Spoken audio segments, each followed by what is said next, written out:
Bonjour à tous, je vous invite à vous abonner à cette chaîne, à aimer, à partager, à commenter ces vidéos, c'est très important. C'est une manière de nous soutenir. Merci à vous tous. Miracle, le nouveau film de Pierre Bernarias. Pour la première fois au cinéma, une enquête sur 3 énigmes restées scientifiquement inexpliquées. Le linceul de Turin, avec ses 400 000 heures d'analyse, garde toujours ses mystères. Tout comme l'image d'une femme enceinte miraculeusement imprimée sur la tunique d'un jeune indien du XVIe siècle. Mais aussi une œuvre monumentale de 15 000 pages qui défie tous les records de la littérature mondiale. Pierre Bernarias revient au cinéma avec Miracle, une investigation captivante, une seule séance événement le lundi 10 avril. Plus d'infos sur miracle-lefilm.com. Alors, vous nous parlez des... Alors, la BD s'intitule Les philanthropes aux poches percées, un roman graphique de Scarlett et Sophie Ricard, ou Ricard, on dit Ricard à la française, et Robert Tressel, c'est l'auteur. C'est celui qui a écrit un roman, donc qui est paru en 1914, si je ne m'abuse, et qui est un ouvrier, en fait, qui est mort de la tuberculose, et qui a élevé seul sa petite fille, donc qui a fini, à la mort de son père, par porter le manuscrit qu'elle avait elle-même sauvé du feu, puisque le père n'avait pas réussi à le faire éditer, à une de ses amies qui a convaincu son éditrice, une de ses amies écrivains qui a convaincu son éditeur de l'éditer, et le livre a été édité comme étant vraiment un témoignage de la classe ouvrière anglaise à la fin du 19e, début du 20e. Alors en 1955, on s'est rendu compte que l'éditeur avait viré à peu près un tiers du bouquin, notamment toutes les longues digressions à la gloire du socialisme naissant, et évidemment on a rétabli l'œuvre dans son intégralité, et Scarlett et Sophie Ricard l'adaptent en bande dessinée. C'est un gros bouquin publié chez Delcourt. Il y a plusieurs centaines de pages. Voilà. C'est un roman graphique. C'est un roman graphique, 348 pages. Et donc, on est absolument saisi par cette description précise de la misère de la classe ouvrière anglaise. Et les philanthropes aux poches percées, ce sont les travailleurs eux-mêmes. Parce que, et c'est toute la thèse de Tressel, il dit vous nourrissez en fait la classe capitaliste alors que vous pourriez faire autrement. Et il est un peu comme Orwell, qui d'ailleurs appréciait beaucoup le bouquin. Les principaux responsables en fait du malheur des travailleurs anglais en système capitaliste impérialiste, c'est les travailleurs eux-mêmes. Parce que ce sont eux qui acceptent en fait que les choses ne changent pas, ce sont eux qui acceptent des conditions de travail dégradantes, ce sont eux qui acceptent des mécanismes viciés, ce sont eux qui élisent des élus corrompus, qui sont généralement les capitalistes eux-mêmes, qui font tourner à leur seul profit l'intégralité des mécanismes démocratiques. Et donc on a là, donc c'est une ville imaginaire avec autour d'une maison qu'on est en train de restaurer, tous les malheurs de la classe ouvrière, les loyers trop chers, la prison pour dette, les salaires qui diminuent, les patrons qui exigent qu'on travaille mal, qu'on leur arrache tout, y compris la fierté du travail bien fait. Et c'est un ouvrage dans lequel on se plonge et qu'on ne lit pas à toute allure. Il y a beaucoup de dialogues, il y en avait encore plus dans le bouquin. On est saisi par cette misère.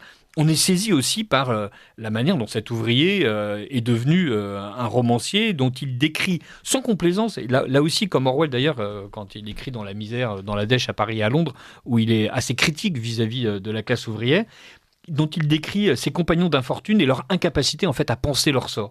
Et c'est une bande dessinée militante, franchement marquée à gauche, donc on a besoin de lire un peu de Chesterton juste après pour se rendre compte qu'on était capable d'avoir une pensée sociale sans être socialiste, on était capable de penser contre le capitalisme sans pour autant cracher sur l'Église, mais c'est fondamentalement un document humain qui est poignant. On a l'impression de lire un Charlot, mais au lieu que ça se termine bien, ça dure. Au lieu que ce soit une bobine de 10 minutes, non, ça dure 1h30 et voilà, les gens meurent, ils souffrent, et les capitalistes gras triomphent. Mais enfin, ce sont des Anglais, donc on peut les détester en ayant le sentiment d'avoir bien accompli son travail. Alors, pour un vendredi saint, la partie douloureuse est effectivement tout à fait une mise. Et pour ce qui est de la joie de Pâques, ben voilà, vous avez l'occasion de détester des capitalistes anglais du 19e, donc ce qui est plutôt une occupation agréable et qui va enluminer votre dimanche de Pâques. Et votre deuxième BD n'est pas sur la résurrection, c'est plus sur... on est plus dans les œufs. On est plus dans les œufs de Pâques. Alors, c'est Molang. Donc Molang. Les deux premiers volumes qui paraissent chez Dupuis et qui sont adaptés d'une série Molang, une série éponyme, comme on dit aujourd'hui, qui est en fait réalisée par des Français sur une idée d'une dessinatrice coréenne.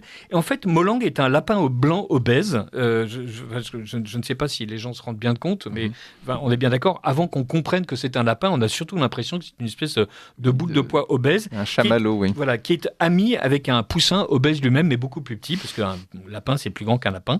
Un lapin, c'est plus grand qu'un poussin. Et c'est une bande dessinée muette. Et là, excellente idée. Et d'ailleurs, ce qui est très amusant, c'est que Molang est d'abord une série télévisée avec des épisodes de 3-5 minutes qui sont censés s'adresser aux petits-enfants. Effectivement, c'est cucul la praline à souhait, mais c'est charmant. Les couleurs sont délicieuses. On a parlé des couleurs en évoquant la bande dessinée de Yann et De Luca avec ces belles couleurs bien intenses. Là, au contraire, on a des couleurs qui sont vraiment extrêmement pastel. C'est un ouvrage entièrement dessiné par ordinateur. Donc, il y a une finesse des tons qui est remarquable. Et Molang, d'abord, vit ses aventures, plus de 200 aventures diffusées dans plus de 190 pays depuis plusieurs années, avec des épisodes de 3-5 minutes. Et les réalisateurs nous disent, évidemment, c'est d'abord destiné aux enfants, parce que les thèmes du bonheur et de l'amitié intéressent les enfants, mais en fait, on s'est rendu compte que ça intéressait un peu tout le monde. Et finalement, c'est préscolaire, c'est adolescent, c'est même jeune adulte, même senior. Alors, senior, je m'inscris en faux. Moi, en tant que senior, j'avoue que les aventures de Molang m'ont modérément passionné. Vous, en tant que jeune adulte, je ne suis pas certain que vous apprécierez Molang. Parce que, voilà. Moi, ce que je ne comprends pas, c'est quelle est l'intrigue s'il n'y a pas de dialogue? L'intrigue, c'est génial. Par exemple, ils vont à la plage, le poussin se baigne, il se sèche, mais le soleil l'incommode. Et donc, Molang, qui est très gentil, déplace le parasol pour que Piu Piu puisse ne pas griller. Et puis, donc, le parasol s'envole, il le fixe. Finalement, il fait trop chaud. Ils vont chercher de l'ombre sous un arbre. Il y a un crabe qui monte au cocotier et qui fait tomber des coquilles sur la tête de Piu Piu ou juste à côté, parce que sinon Piu Piu serait écrasé. Et donc, à chaque fois, l'idée, c'est, voilà, il y a des petits inconforts. Piu Piu Queen râle et Molang est là pour lui faciliter la vie. Et donc, ce sont deux bons camarades. Et il y a eu d'autres bandes dessinées totalement muettes, et notamment pour les enfants, qui étaient publiées chez Delcourt. Donc j'ai évidemment complètement oublié, je crois que c'est Deville, mais je n'en suis pas certain, le nom qui a depuis réalisé Pyongyang et des bandes dessinées beaucoup plus sérieuses.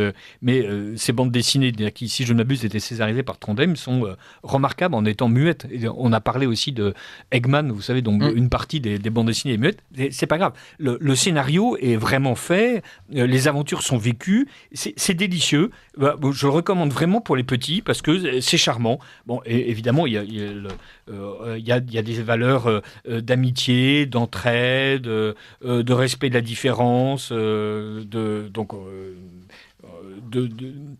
l'idée qu'on ne peut pas faire n'importe quoi sans conséquence. Donc c'est mignon comme tout. Et c'est pour quel âge Molang à peu près? Alors Molang, franchement, c'est même Dupuis, il appelle sa première BD, donc 3-5 ans, c'est parfait. 3-5 ans, voilà. C'est un beau cadeau à faire. Voilà. Et puis ils ont une langue bizarre. Ils ont une langue géniale, ils parlent le molangais. Alors là, c'est une idée de génie de la part de ceux qui font les films. Pour éviter qu'il y ait des problèmes de traduction, donc ils ont inventé une langue qui n'existe pas, le molangais. Alors par exemple, Bakakiku signifie, selon ce que vous voyez à l'écran, qu'est-ce que c'est ou qu'as-tu fait. Voilà. Et côté d'Ataki signifie j'ai une idée, mais ça peut sans doute vouloir dire bonjour aussi. Et donc il y a des centaines de mots comme ça qui sont récurrents. Donc je pense que ceux qui ont regardé les 200 épisodes de Molang sont capables de parler le molangais. Ils sont bilingues molangais. Et donc ils sont capables de vous dire Bakakiku dans la rue. Et voilà, donc qu'est-ce que tu fais? Donc la prochaine fois que nous nous verrons, Bakakiku, je sais pas comment.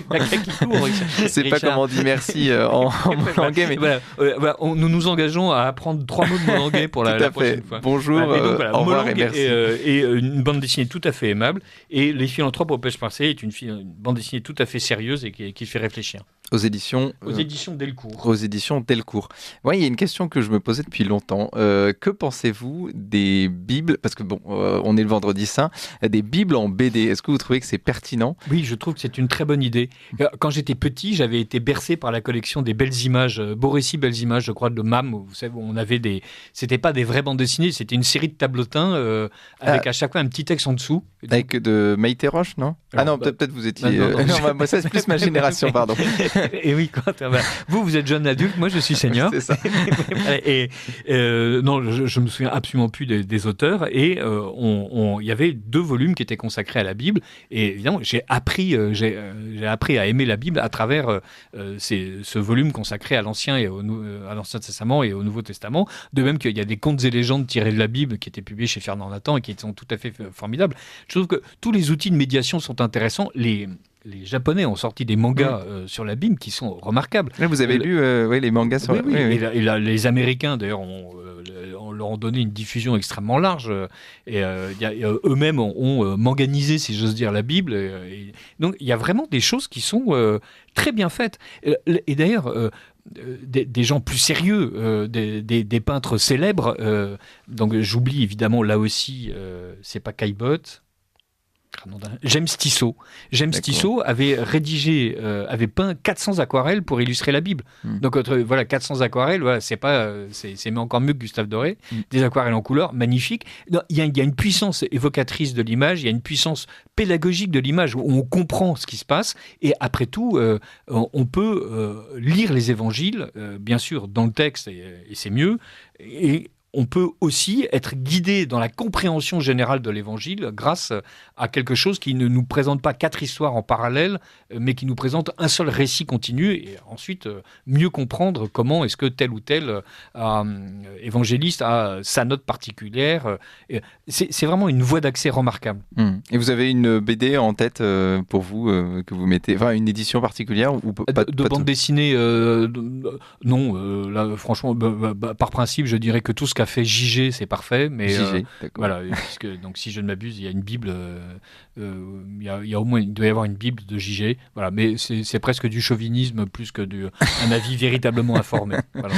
Merci beaucoup Richard de Sèze. On rappelle donc le titre de vos 2 BD, donc Molang et puis Les Philanthropes aux poches percées. Merci beaucoup Richard, puis joyeuse Pâques et à la semaine prochaine. À vous aussi, au revoir.